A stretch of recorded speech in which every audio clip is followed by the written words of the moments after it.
बहुत सारे interior designers and architects मेरे पास आके बोलते हैं कि मुस्कान जी, मेरे पास लीड्स की कमी नहीं है। मेरे पास इंक्वायरीज काफी है लेकिन मैं कन्वर्ट ही नहीं कर पाता हूँ। मुझे बहुत स्ट्रगल होता है एक सेल को कन्वर्ट करने के लिए। मैं साइट विजिट करता हूँ, लोग रिस्पॉन्ड भी करते हैं, लेकिन जैसे मैं वापसी आता हूँ, उन्हें कोटेशन भेजता हूँ, तो वो इग्नोर कर देते हैं।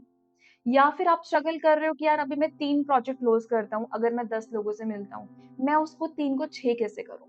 मैं ज़्यादा क्लोजिंग कैसे करूँ? अगर यही आपका चैलेंज है, तो ये वीडियो आप ही के लिए है। आप एक इंटीरियर डिजाइनर हैं, आर्किटेक्ट हैं, स्ट्रगल करते हैं प्रोजेक्ट क्लोजिंग में, लोग रिस्पॉन्ड नहीं करते, तो आज मैं बात करूंगी मोस्ट इफेक्टिव थिंग्स जो आप अपने बिजनेस में कर सकते हो, जिसमें कस्टमर रिस्पॉन्ड भी करेगा और आपको वैल्यू भी करेगा, रिस्पेक्ट भी करेगा और रिप्लाई भी करेगा। तो चलिए वीडियो को शुरू करते हैं। I am Muskan, founder at Protonix media. It's a digital marketing company specifically for interior designers and architects. और इस वीडियो को मैं बात करूंगी कि कैसे मैं आपके चैलेंजेस पे काम करूं और आपके बिजनेस की स्केलिंग में हेल्प करूं। अभी जो हम चैलेंजेस की बात करेंगे वो होंगे आपके कुछ स्ट्रगल्स जो आप फेस कर रहे हो अपने बिजनेस में अथॉरिटी बनाने के लिए। ठीक है। उसका क्या सॉल्यूशन है, तो चलिए डायरेक्टली उस बात पर आते हैं। अगर मैं आपको बोलूं कि मार्केटिंग और ब्रांडिंग में फर्क होता है, तो आप क्या सोचेंगे, क्या फर्क है? मैं एक एग्जांपल लेके देती हूँ। मार्केटिंग का मतलब है कि आपके पास लोग आ रहे हैं। ब्रांडिंग का मतलब है लोग आने के बाद आपको चूज क्यों कर रहे हैं। अगर आपके पास लीड्स आ रही हैं तो आपके पास वो लीड्स कन्वर्ट भी होनी चाहिए। अगर वो नहीं हो रही है तो उसका क्या रीजन है? क्या आपकी ब्रांडिंग सही नहीं है? और अगर नहीं है तो किस तरीके से हम उस चीज को बेटर कर सकते हैं? My first solution would be publish your business on different websites, जिसको हम प्रेस रिलीज का नाम बोलते हैं। अब वो जी न्यूज हो या हिंदुस्तान टाइम्स हो, इन सभी जगहों पर आर्टिकल्स लिखे जाते हैं। वहां पर आप अपने बिजनेस की प्रेस रिलीज करवाइए, जिसमें आप अपने बिजनेस के बारे में बात करेंगे, प्रोजेक्ट्स जो आपने कंप्लीट करे हैं, उन सब चीजों के बारे में बात करें कि आप अलग कैसे हैं और आप अच्छा काम कैसे कर रहे हैं।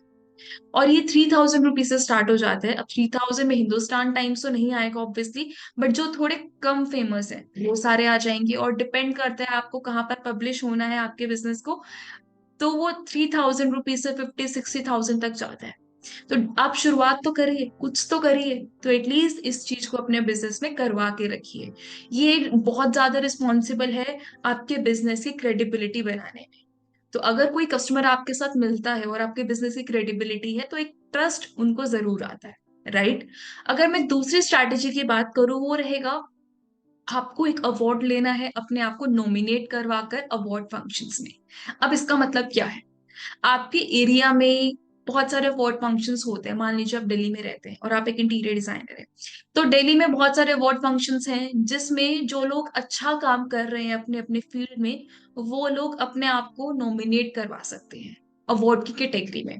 अब उससे होगा क्या, जब आप अपने आप को नॉमिनेट भी कराओगे तो वहां पर आपका नाम लिया जाएगा, और जब आपका नाम लिया जाता है तो लोग आपको जानने लगते हैं।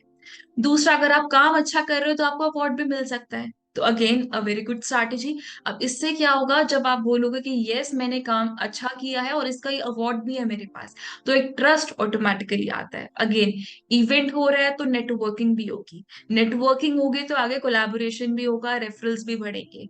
तो ये एक बहुत इंपॉर्टेंट फैक्टर है। ठीक है जी। तीसरी चीज है जो मैं आपको रिकमेंड करूंगी, attend interior design exhibitions and get the opportunity to speak as a speaker और बुक अ स्टॉल। बहुत सारी एग्जीबिशंस होती हैं इंटीरियर डिजाइनर्स, कॉन्ट्रैक्टर्स, बिल्डर्स, इन सब की अलग अलग सिटीज में। हर सिटी में जाइए, जो भी मेट्रोपॉलिटन सिटी है वहां पर अगर कोशिश करो आपको एज अ स्पीकर, अगर वो आपको थोड़ा सा मौका दे पाए 5-10 मिनट के लिए अपने बिजनेस के बारे में बात करने की। यूजुअली बहुत सारी एग्जीबिशन में स्पीकर का एक अलग से पोर्टल होता है जहां पर आप एज अ स्पीकर रजिस्टर कर सकते हो।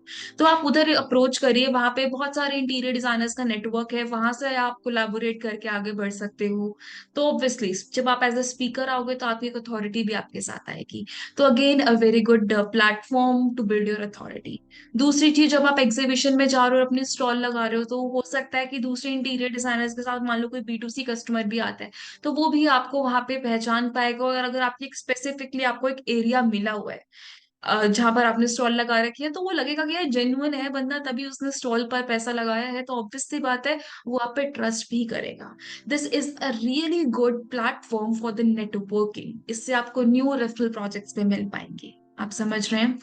अगर मैं बोलूं ये सारी चीजें इनफ नहीं है, this is not enough. Real focus should be on marketing this credibility. जो आपने अभी क्रेडिबिलिटी ली है, चाहे वो अवार्ड फंक्शन में हो, चाहे वो अपने आप को नॉमिनेट करके एज अ स्पीकर बात करना हो, या फिर डिफरेंट डिफरेंट वेबसाइट्स पर अपने आप बिजनेस को पब्लिश करना हो, अगर ये सिर्फ करवा के रख दिया तो कोई फायदा नहीं, इसको मार्केट करना पड़ेगा। मार्केट कहाँ करोगे? आपकी सोशल मीडियाज पर जो भी लीड्स हैं जिनसे आप साइट विजिट कर रहे हो उनके सामने आप ये सारी चीजें जब बताओगे, तब जाके रियल इफेक्ट आएगा। मान लीजिए कोई एक पुरानी वीडियो जब आपने शुरू ही किया था और जब आप स्ट्रगल कर रहे थे, फिर उसके बाद आपने जो काम अपना धीरे धीरे बेटर किया, उसके बाद आपको एक अवार्ड मिल रहा है, ये जो पूरी जर्नी है जब आपकी सोशल मीडिया पे जाएगी और वो लोगों के साथ शेयर होगी, तो अगेन एक बिजनेस क्रेडिबिलिटी बढ़ेगी। क्योंकि जब आप साइट विजिट करते हो ना, कस्टमर एकदम से डिसीजन नहीं लेता है, वो 2 से 4 दिन का समय लेगा। उस 2 से 4 दिन के समय में वो सारी चीजें देखेगा, आपका गूगल भी देखेगा, वेबसाइट भी देखेगा, आपका सोशल मीडिया भी देखेगा। अगर वहां पर उसको एक बहुत अच्छी क्रेडिबिलिटी मिली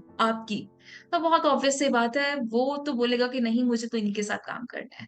तो making the right credibility at the right time in front of the right person is very very important. आप समझ रहे हैं? तो इस चीजों को करना जरूरी है।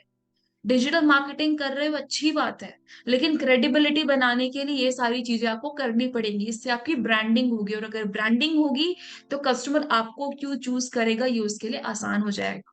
अब ऑब्वियस सी बात है ना, एक तरफ आईफोन है और एक तरफ नोकिया है। अब लोग किसके साथ जाएंगे? हर कोई बता सकता है कि मुझे आईफोन के साथ जाना है। क्यों? आईफोन की ब्रांडिंग ही ऐसी, एप्पल कंपनी ने अपनी ब्रांडिंग इस तरीके से करी है। नोकिया पहले शुरुआत में बहुत अच्छा था, लेकिन वो अपनी ब्रांडिंग सही से नहीं कर पाया, सही टाइम के साथ चला नहीं, तो वो पिछड़ गया। अब आपको देखना है कि आपको ऐसे ये वीडियो को स्किप कर देना है देखते देखते, और किसी और वीडियो पे टाइम बिताना है, या फिर एक्शन लेना। आप समझ रहे हैं?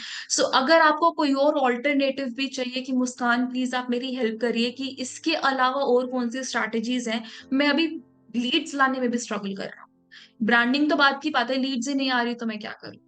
और अगर आ रही है तो वो कन्वर्ट नहीं हो रही, तो और कौन से ऑल्टरनेटिव्स हैं? तो आप एक फ्री कंसल्टेशन मेरे साथ बुक कर सकते हो, डिस्क्रिप्शन बॉक्स में लिंक। आई होप ये वीडियो आपको हेल्पफुल लगी होगी। Thank you so much for watching this.